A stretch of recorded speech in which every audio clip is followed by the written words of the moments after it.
Hello. Today I am joined by Ryan McGinnis, who is the author of many books, but the book we're talking about mainly is Terrestrial. My name is John Richardson, and you are watching or listening to the Richardson's Rubicon podcast. Hello, Ryan. How are you doing? Hello, John. I'm doing great. Thanks for having me. Oh, you're very welcome. You're very welcome. So this book, Terrestrial, what's it all about? Well, Terrestrial talks about, Terrestrial is at the start of the book, the U.S. suffers a major natural disaster where a series of meteor impacts happen, actually all across North America, but we primarily deal with the United States' response. And it's about the team of scientists, both on Earth and on the International Space Station, who struggle to understand the phenomena and also find a way to combat it when it eventually turns hostile. And in this way, they have to fight against the unknown, obviously, but also against a government who's very skeptical. Much like our government today, they're not they don't see the threat. They worry more about their poll numbers than they do the good of the citizens. So that's basically the gist of it. So that sounds really interesting. I really like the idea of like a space disaster and an Earth disaster all happening at the same time. So what was the seed idea for Terrestrial? Was it initially the impact event you were looking at, the alien ecology event, institutional failure? You talked about the government and their polling interest, or the ISS survival lane first. Which was your main thread, if you like? So the idea for the book actually came to me from reading Kurt Vonnegut. I am a big fan of his. I've read Cat's Cradle many times over the course of my life, and around the time I was writing, I think I had just come out with the first installment of the Xavier Green thriller series, which is the other books that I write. And those are much more down to earth. Those are just a John Wick meets James Bond thriller, espionage series. Yeah. Much more, not entirely grounded in reality, but closer than what we do in Terrestrial, And so I had just finished, I think I was working on the second book, and I reread Cat's Cradle, and it inspired me. Reading it and reading Slaughterhouse-Five again inspired me to kind of, to go a sci-fi route, to write a sci-fi story. And the original outline I wrote was much more satirical, much more humorous, more along the lines of Vonnegut. And then, as always happens with writers, that outline just sat in the drawer for an extended amount of time, because every time I thought about writing it, it was, I need to get the next Xavier Green book out. And I finally got a break to work on it and was determined to do it. And in the course of it, I modernized it a lot. And to answer your question, the first, originally it was the impact. It was the impact and the alien life. That was always the start of it. That was the first time I visualized any of this story. My wife had given me a little sketchbook that looks like comic book panels, and I had drew like a meteor in space, and then a city, and then there's like an impact, and then there's a hole in the ground, and you start seeing tentacles come out of the craters. And that was the first time I'd visualized anything for it. So the impact and the alien presence was the first. That was the first things that the story was about. Yeah, the International Space Station story actually didn't get added until much later. Much later, as in I had started writing the book. Wow. That's interesting, because that's actually the first chapter as well, isn't it? Yes. Now, see, it wasn't originally the first chapter. The first chapter was originally, remember, I was trying to go along a Vonnegut type book. The first chapter was actually about this nice guy who's getting up, he's getting ready to go to work, he's thinking about the secretary at his work that he really likes, and he's gonna finally ask her out today. And inappropriate, but yeah. Well, he really likes his secretary, not his secretary, but it's the secretary at the workplace, the place he works. Right, okay. So it's not like the boss. No, it's not like that. But even though I'm sure plenty of that happens in the real world, but But no, this nice guy, he's really shy. He's thinking about the girl he's going to ask out at work, and he gets ready and he does his morning routine and he gets in his car and he pulls up to the intersection, and that's ground zero for the first meteor impact. And so that wraps up the first chapter. But of course, I changed that and added in the space station in the first chapter as a more, I kind of modernized everything. And instead of it being more of an homage to, it started out very much as an homage to classic, old sci-fi movies, because I love watching like the 50s and 60s, like the old black and white sci-fi movies. I love those movies, and it was very much a tribute to those at first, and I kind of modernized it. I mean, some of the names are still probably a little classic, and some of the situations, but I added in the space station, started writing the book, and I wrote the first 5 chapters, and then we had the election here in the US, and I just kind of went into a tailspin after that, because I had written a character in the book, President McGuffey. He is actually the president of the United States in the book, and I had written him as kind of a parody and my own commentary on the fact that we as a society, particularly in the United States, but all over the world, have tended to start finding more value in entertainment and in entertaining people and celebrities and cult of personalities instead of people, who actually know their stuff. And so basically, interesting. Yes. And President McGuffey is a game show host, but think of him like Bob Barker from The Price is Right here in the United States, and he ran as a publicity stunt. But then the front runner got caught up in a scandal, and McGuffey ended up winning the presidency. And so he's in office. And at first he was written kind of goofy, like he didn't know what he was doing. He was out of his depth. He was in over his head, but he was a little more sympathetic. And, then the election happened, and I was just like, oh, Jesus Christ. Yeah, no, I don't take responsibility at all. Right. Exactly. It's like, oh my God, what in the world? Because at the time I had the experience of what we had all been through, but now it was back. And so that kind of changed things. And honestly, I went into a tailspin for a while. I didn't write for a while. I piddled with some podcasts. I did some different things. I call it wandering in the wilderness, but I was not writing at the time. And And I saw some writing advice that said, authors, because it's like, I can't create, it's too chaotic. There's too much crazy stuff going on. And I saw it was on a social network, but I cannot remember where, and I can't credit the person, but it was basically artists process chaos through their art. Like when it's chaotic, you have to write, or you have to paint, or you have to do whatever your skill is, because that's how you process the chaos. And and that kind of stuck with me. And I read some more Vonnegut, and I saw where he was talking about, as a writer, if the world's on fire and we're not happy with it, we can influence it as best we can, and that's through our work, and we can get ideas out there and put ideas out there in people's heads.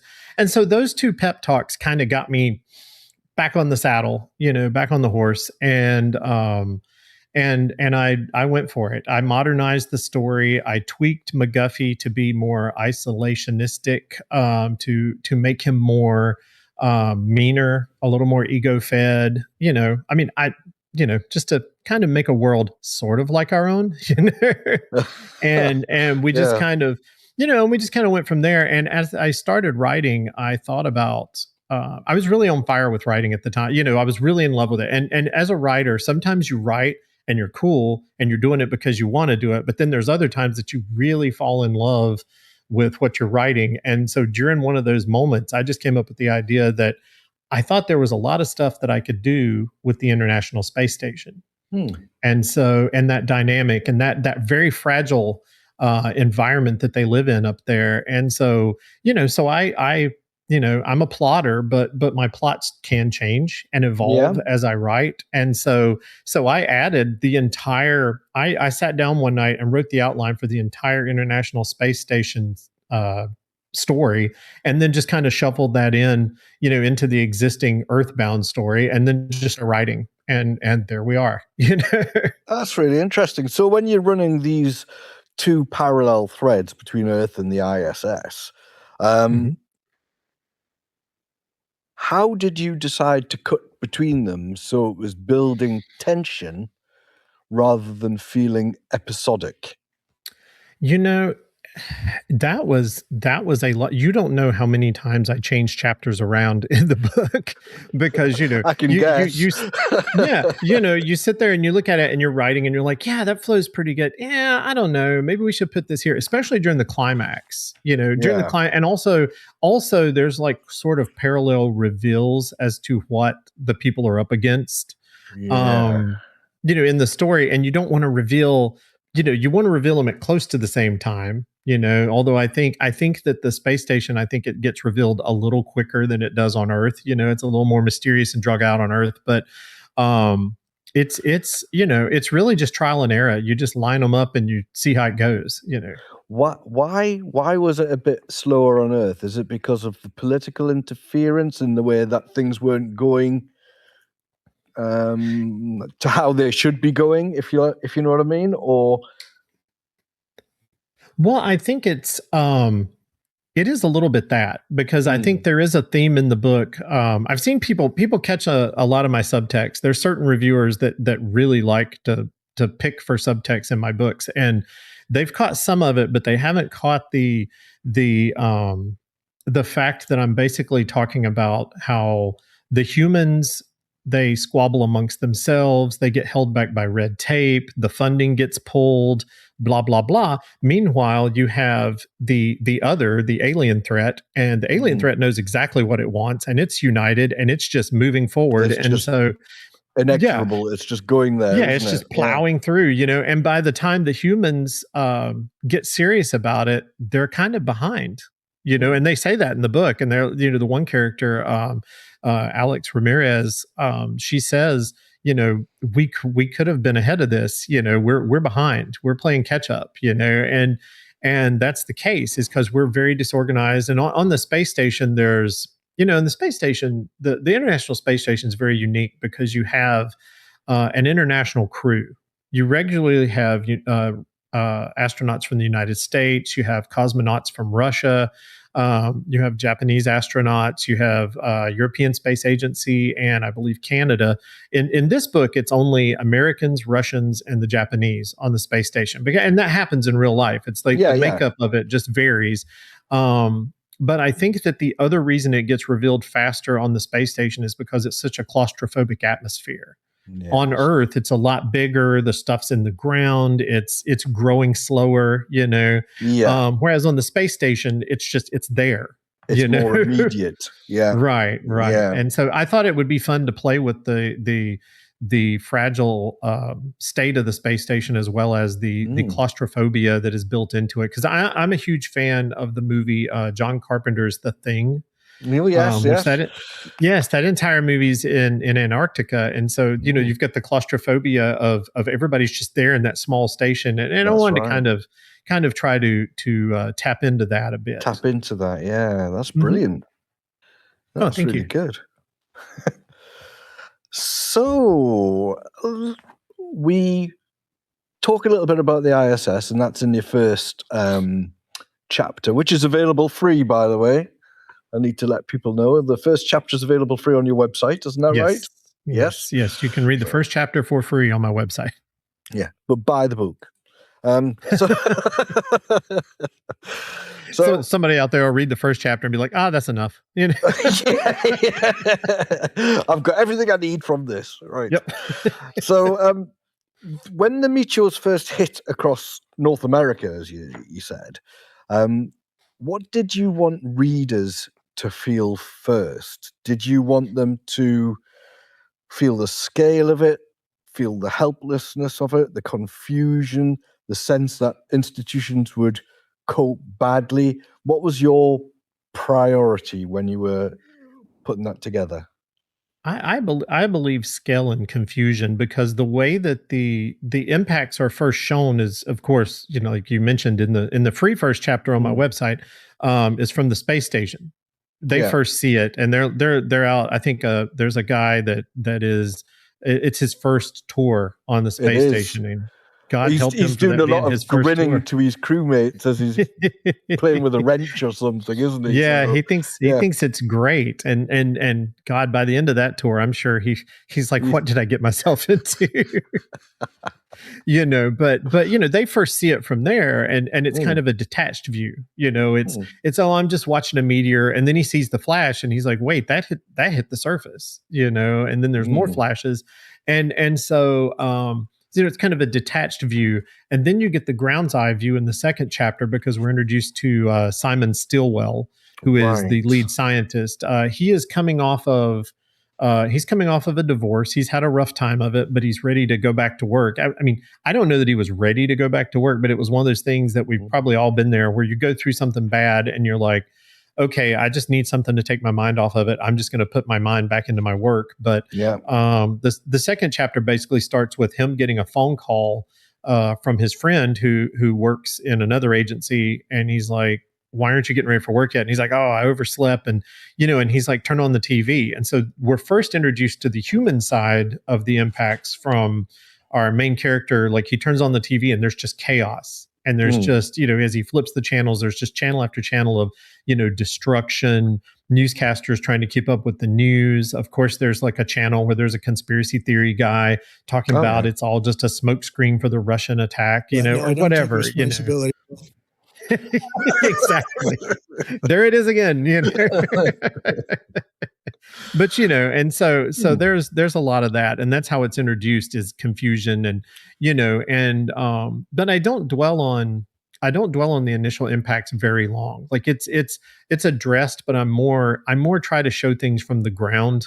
There is also a chapter where there's an apartment building near where one of the meteors hits, and some of our other characters are introduced to it like that, where the woman's in her kitchen, she's just been watering her flowers, and she's resting in the kitchen, and all of a sudden there's this big flash, and then there's, the shockwave hits and stuff, and so she dives under the table, and so it's a lot of ground level stuff, which is kind of how, I did that on purpose. I didn't want the Hollywood blockbuster view where it's like the detached lens and what the president's doing and what the people in power are doing. I wanted it to be the people on the ground, just normal people that are impacted by that. So there's a number of these, isn't there? There's Simon, there's someone called Alex, which you've mentioned. There's, from what I've picked up, there's teens in there. Is that right? Yes, there are. There's Malcolm and Devin, and they are teens. They live in the apartment buildings that I mentioned. They are sort of cared for by a surrogate grandmother figure named Gertrude, who is the woman I alluded to earlier that dives under the table. There's a moment where I believe it's Devin comes looking for her right after there's the explosion, and he busts in her apartment, and he's like, where are you? And she's like, I'm under here. And he's like, what are you doing under the table? And she's like, apparently I'm looking for my dignity, because because he's caught her just scrambling around in the floor. But yeah, the teens are fun. The teens are mischievous. They're of course very interested in wanting to go check out, what's happened right down the road from them. But of course, the adults are like, stay away from there. And whether they actually do is another story. But but they were very. I had a lot of fun with those guys. I think they were fun. I think it reminds me of a little bit of my childhood. And going, if there was a construction site or something going on down the road from the house, we'd go kind of mess around and check it out after hours. So it's that kind of thing. So the Earthbound view, basically, it switches between those groups. I take it. Yeah. Yes, and all those storylines do come together. All the Earthbound storylines actually connect eventually. Whereas the Earthbound storyline and the ISS storyline never actually connect. Right. Yeah. But will they in the next book? Probably. Oh no! You've kind of given the ending away there, No, I didn't say how they connected. No, you didn't. No, that's true. So, whilst we've got, I'll say they could connect. They could connect. Okay. That's the right answer. So, we've got all this calamity happening to North America. What is what's the type of instruction that's next given out to people? Is it stay away from these areas? Is it, is there a quarantine goes on? Does movement stop? That sort of thing. What happens to TV eventually in all of... Right. Yeah. Right. Yeah. They lock them down at first. There is a lockdown of the impact craters, as there would be in real life. And and there's a lot of research. Well, the researchers, they start setting up scientific camps around the impact sites, and they find that there is an outrageous growth of the plant life around the craters. Outrageous all growth. Yeah, I'm sorry, that's just what came out of my put me in a spotlight on a show and I will say the weirdest things. But no, there is abundant growth of plant life out of the craters. And at first, it is assumed that maybe there's radiation or something from the meteors that are causing the local plant life to grow. And that were the case, but it's probably not. It's probably something else.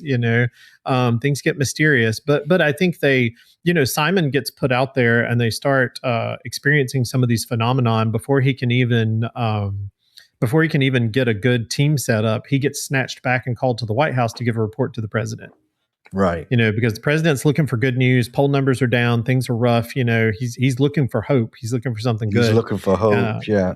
Yeah. He's looking for anything he can get on TV and talk about to make himself look better. And, and so there's a whole lot of that. And when things aren't fun anymore, when the toys aren't shiny anymore, there's funding cut. He's not interested anymore. So he cuts funding. And when his poll numbers are bad because of it, they get to where they push the Meteor story out of the news. They actually tell news stations not to talk about it or suggest that they shouldn't talk about it. And, and they even We've reroute not seen that flights before, have we? Yeah. Well, and they truth is stranger than fiction, maybe, but it certainly is. But, they even reroute planes, flight patterns so that the planes don't fly over the craters. They're really trying to get people not to talk about this because he sees it as such a black eye to his presidency, basically. And so, so you have to deal with that as it goes on. And I think a lot of that came from in real life. I know a lot of government workers, and there's been a lot of funding cuts and a lot of stuff cut and pushed around and changed and shrunk. And, there's a lot of that going on. And so, you kind of get stuck in the red tape. There's people that really want to do their job and want to, fulfill their mission and they're held back. And so I felt like that would be an interesting angle to take in the book, and of course, oh, go ahead. Sorry. Yeah, it's okay. So Simon, he's the scientist, I take it. So he's kind of under pressure to manage this crisis in a way, but he's got incomplete data. And there's also this whole leadership not really supporting him type of thing that we've just alluded to. So what's his personal failure mode? Is it over control, risk taking, moral compromise, burning out? What's his failure point? I do believe they do some rule bending in there, so maybe a little moral compromise, but not in a bad way. I mean, I guess it is a bad way if you're into leaking classified documents, but I think he really just in the course of the book he just keeps putting his head against the wall, just keeps pushing against it, even though it gets very frustrating. There is a point where they send them all home. Because they decide it's not worth tending anymore, that they're just going to leave it there for a while and observe it. And when it's done, they're just going to burn it all down and say to heck with it. And then something happens that escalates everything and the scientists all get called back, But I think as far as how he deals with it, I think he gets really frustrated. And there are a few moments where he kind of goes into business for himself, but it's not that he goes into business for himself. He just allows Alex to go into business for herself, if that makes sense. There are some files, Tell us a bit more about Alex. What's she all about? So Alex is a botanist, and her specialty, she's out of Berkeley, and her specialty is unusual plant phenomena. although she's never seen anything like she runs into in this book. And she's the kind of quirky character I have fun with. Like Simon's my lead, but Alex is probably, as you read the book, you can tell, Alex is the more interesting out of the two characters. No disrespect to Simon. He's a fine guy, but Alex is really you had weird more fun with Alex. Yeah, Alex is really weird. She's kind of eccentric. She's a lot of fun, and she gets to have a little more adventures because she actually, when she gets there, she starts figuring stuff out pretty quick. Just through her natural, her skills as a botanist, and innate, and she has like she has an inkling, like you get the feeling through the book that there's stuff that she's kind of anticipating might happen, but she feels like people will look at her like she's crazy if she says it. So there's a lot of weird ask, like she asks for certain material and certain requirements for their housing and stuff, and people are kind of like, okay, whatever, and she's like, just a hunch, and later it ends up paying off. So what's her main pressure then from the start? So later I think there's some guilt and sacrifice. So not in the Inca way, or maybe, I don't know. I'll steal that. I'm going to steal that saying. Read and find out. Yeah. So what's her main pressure from the start then? So from the start, she arrives at the site several days later than everybody else. And it's revealed later on that, there's been, I said the majority of the meteors hit the United States. There is one that hits Canada and one that hits Mexico. And she had been contacted both by the US government and the Mexican government to go to the sites because of her reputation. And she was leaning toward the Mexican site, and then she kind of got bullied into coming to the American site, to the United States site. She had her funding was threatened to be pulled, her grants and stuff, and also, basically they just showed up and were like, okay, you're going to this site, get on the helicopter. And so she kind of got wrangled into doing what they wanted her to do. And so she's kind of resentful at that. And, but she's still like, well, at least I get to study this, albeit not at the site I wanted to study it at, because she knew some of the people in Mexico, some of the researchers. And so there's a bit of reluctance, basically. There's a professional want to do this sort of thing, but there's also a reluctance that she's been forced or coerced into doing it not her way. That's she's been coerced or threatened or bullied or however you want to say it, into doing it this way. And so she's there, and she's doing her thing. Later in the story, there is I don't know how to say this without spoiling much, but there has to be a sacrifice, and I'm going to be very vague about that on purpose, but that's fine. And a decision is made, and it doesn't sit well with her for reasons that are revealed in the book. And she feels really guilty about how things are going to go down. And several of the characters do, but I think she keeps hers to herself and acts like she's okay until the last minute. And then there's almost a disaster. Maybe there is a disaster. You'll have to read to find out, But who knows? Who knows what happens in the book? I have no idea. I'm just talking, I wrote the thing and then completely wiped it from my memory, so I have no idea what actually happens in the book. That's how I feel sometimes. I can imagine. Yeah. I've got three stories on the go at the moment. I think I've mixed two of them up. We've already moved on to the next story. The next story is in production. That's how it feels sometimes. I swear. Yeah, no, it is. But there is a moral dilemma later in the book that she struggles with. So the president then. So we've got this president who is hot and cold. One could probably describe it as. So what does that do to the science team psychologically? I think it really frustrates them. I think there's a couple of good venting sessions where they're really mad about the president is only looking at this in how it can affect him and his public perception, his poll numbers, whatever. And so there's a whole lot of, yes, do that. And then there's, nope, we're pulling you back, or we're cutting funding. And I didn't point out, when they get brought back later in the book due to the escalation, it's not because of the president, it's because the Pentagon kind of went around him. They had some funding already set aside. And so they're like, well, we're just going to fund this and pull you guys back in. And we know the president's going to pull it when he finds out. So try to get as much done as quickly as possible. Right. So that's the kind of environment they're in. It's like, you're behind, you don't know what you're doing, you've been pulled out, you get thrown back in, you get told, hurry up and get as much done as you can because it's going to get pulled again. And so, as you can imagine, it's a very frustrating environment, for our scientific team. And they're pretty fraught, but they just, like a lot of workers I know in real life, they're like, it's like, what's the point of doing this when we know it's going to get pulled? But there's always a couple of them that are just so dedicated to what they're doing that that they push through, and they're like, I'm just going to do it, I don't care, we're just going to try to get this done. Can I ask a couple of probably technique questions? Is that okay?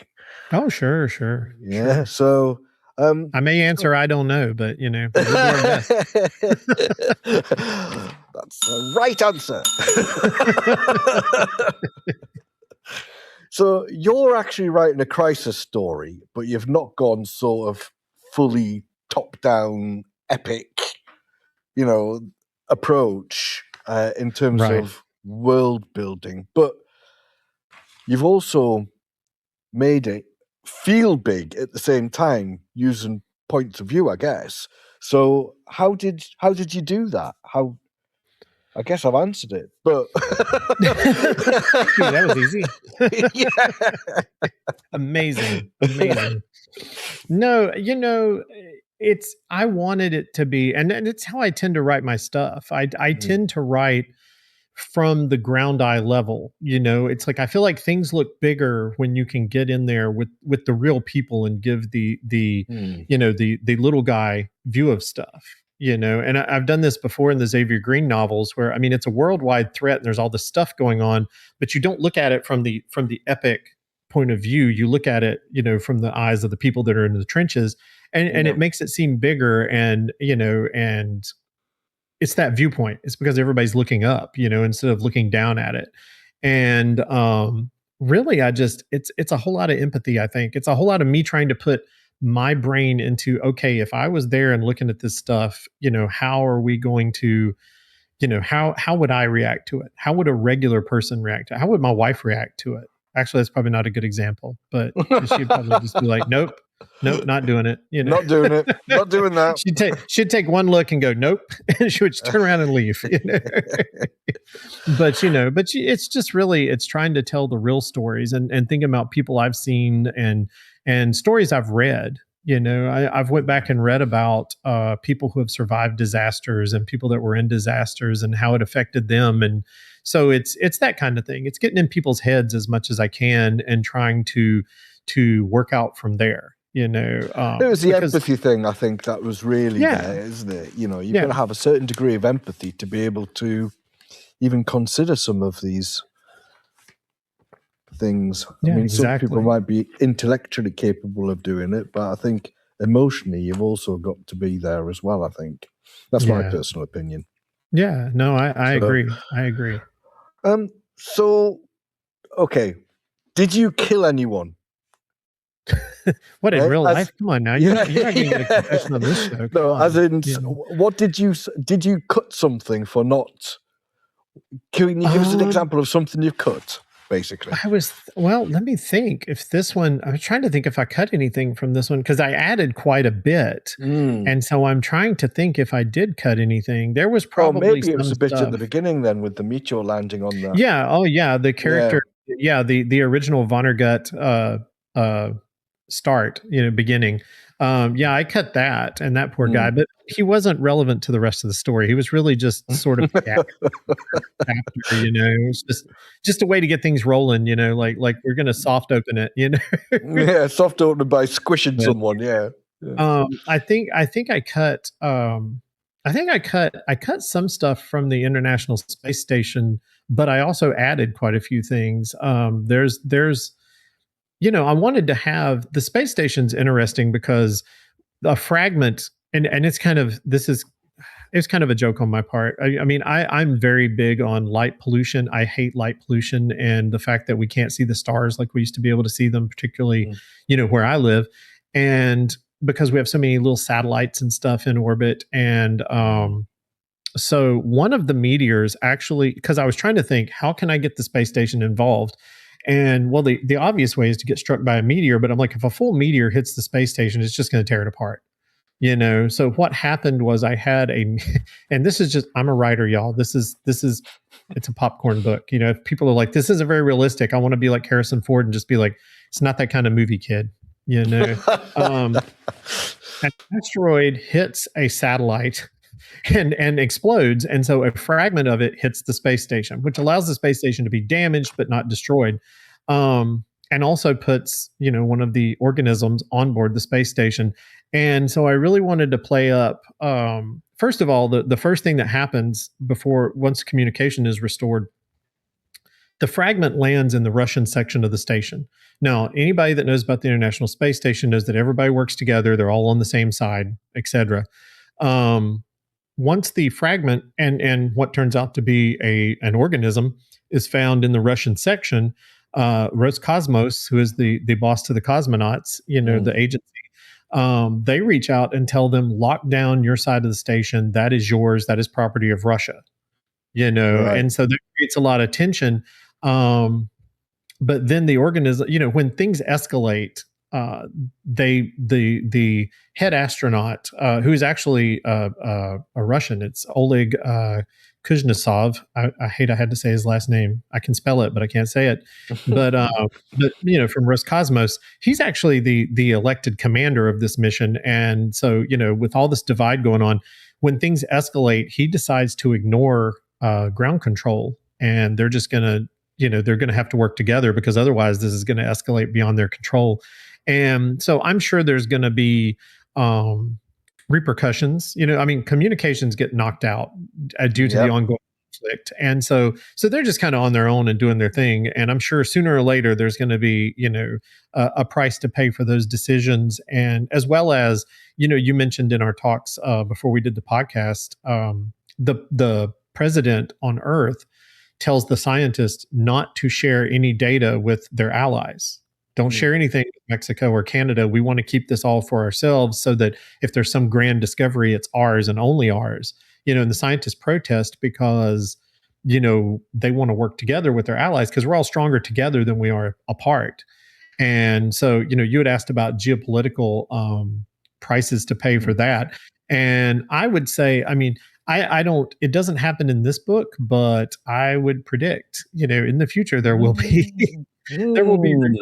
Because the thing is, I got to thinking about world building a lot, after our initial back and forth over email. And I, the fact is the world we start with in this book is it's very similar to the world we live in, but it's not quite. It's a little different, but it's similar to the world we live in.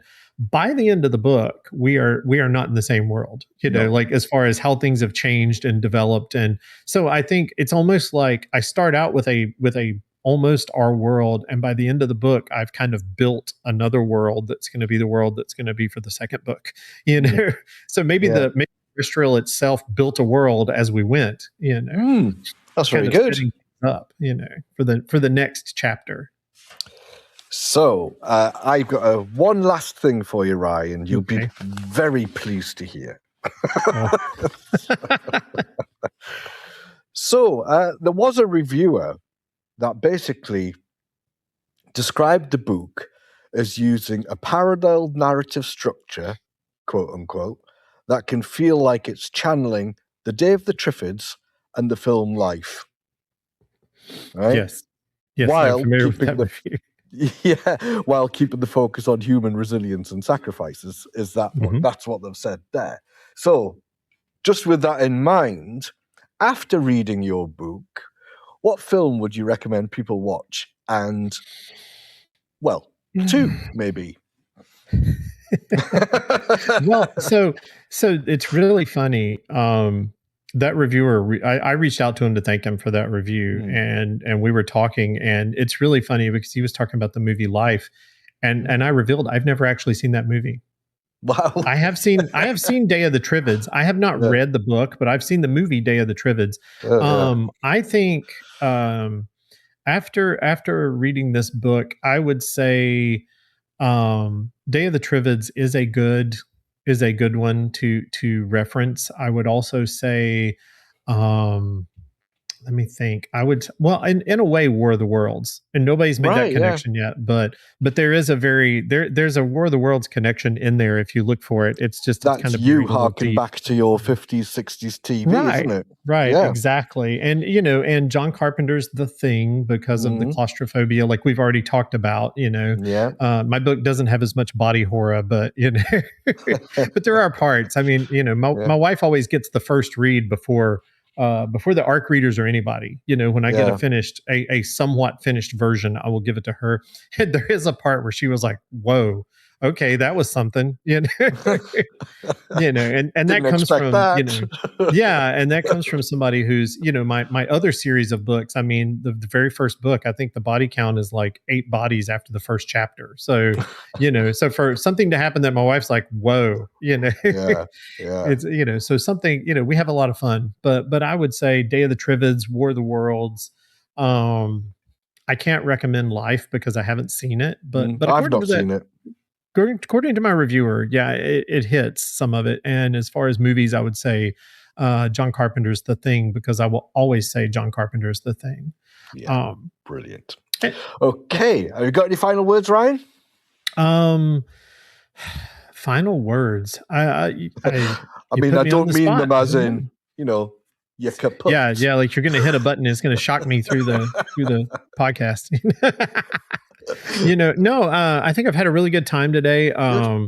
Hopefully everybody goes out and reads Terrestrial. I think it's a good story. I put a lot into it, and I think I felt like this was my first like adult book after writing like 5 murder books, and I felt like this was like a well put together, well formatted, like this is my adult book. And so and I think it's my first sci-fi thriller. It is also the first book I've had in wide release, with the rest having only been on Amazon. So it's a lot of firsts for me, and so that I think that's great. Good. And I had a lot of fun writing it.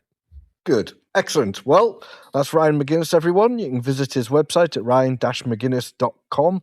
It's on the screen and it will be in the show notes. And we'll see you again soon.